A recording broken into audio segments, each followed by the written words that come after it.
Não sou padre nem pastor, apenas estudo a Bíblia com inteligência artificial para sempre te trazer uma visão imparcial. E aí, tudo bem? Hoje vamos falar aqui dos capítulos 33 e 34 do livro de Jó.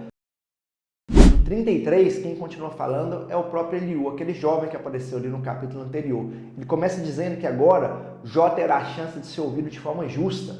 Eliú se apresenta como alguém que também é humano, feito de barro, sem superioridade, e por isso Jó não precisava ter medo de conversar com ele. Eliú então critica Jó por ter dito que Deus estava sendo injusto e que ele estava sofrendo sem motivo. Para Eliú, ninguém pode se declarar mais justo do que o próprio Deus. Ele sugere que o sofrimento pode ser uma forma de Deus falar conosco. E segundo ele, Deus podia estar usando aquele sofrimento como disciplina para corrigir, proteger do mal e conduzir a pessoa de volta para o caminho certo.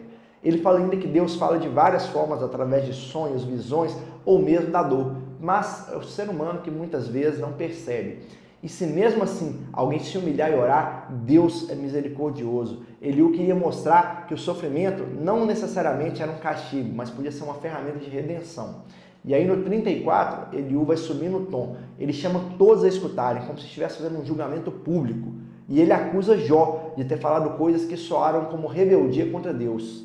Ele disse assim, que ao se justificar demais, Jó estava colocando a própria justiça acima da justiça divina.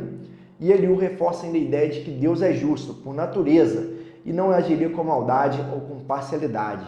É Ele que governa o mundo com sabedoria, Ele observa tudo e não precisa de permissão para agir. Para Ele, se Deus tirasse o fôlego de vida de todos os homens e todos morressem instantaneamente, estaria tudo certo.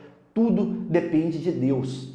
Então, ele também passa a destacar que Deus não favorecia nem ricos nem pobres, pois todos eram iguais diante dele. Ele passa a dizer que Deus defende, e pune, ele defende os que ele quer defender e pune os que são maus no tempo certo e exalta o justo, e que não é o papel do ser humano ficar questionando os caminhos do Criador. E ao fim, ele ainda vai voltar a criticar Jó ali por falar demais e não reconhecer a sua posição de insignificância diante de Deus. Esses dois capítulos são importantes, porque ele abre uma nova linha de raciocínio. A ideia de que o sofrimento pode ter um propósito pedagógico, e não punitivo. Um ponto que os outros amigos de Jó não haviam considerado com tanta clareza. Eles estavam falando que você está sofrendo é porque você pecou.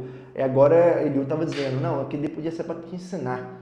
E duas visões para a gente guardar aí desses capítulos. A número 1, nem sempre a dor é punição. Às vezes ela é uma forma que Deus está tratando ali para realinhar a gente naquilo que realmente importa. O sofrimento pode ser um alerta, uma chance de correção ou até mesmo uma oportunidade de transformação.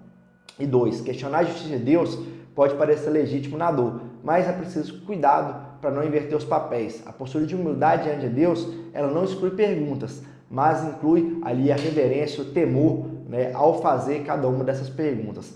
E por fim, vamos orar? Senhor, ajuda-nos a enxergar sentido até mesmo no sofrimento. Dai-nos sabedoria para ouvir a Tua voz nas dores, humildade para reconhecer a Sua soberania, aumenta o nosso temor a Ti. A Tua palavra diz que o temor é o princípio da sabedoria. Então que a gente possa temer a Ti, Pai, da maneira, Pai, Deus, adequada, que a gente venha, Pai, a buscar a Ti, a falar contigo, Pai, da maneira que convém. Peço para que o Senhor venha perdoar os nossos pecados, livrai-nos do mal, Pai, livrai-nos do dia mal, Senhor, no nome do Senhor Jesus, protege a nossa vida. Amém?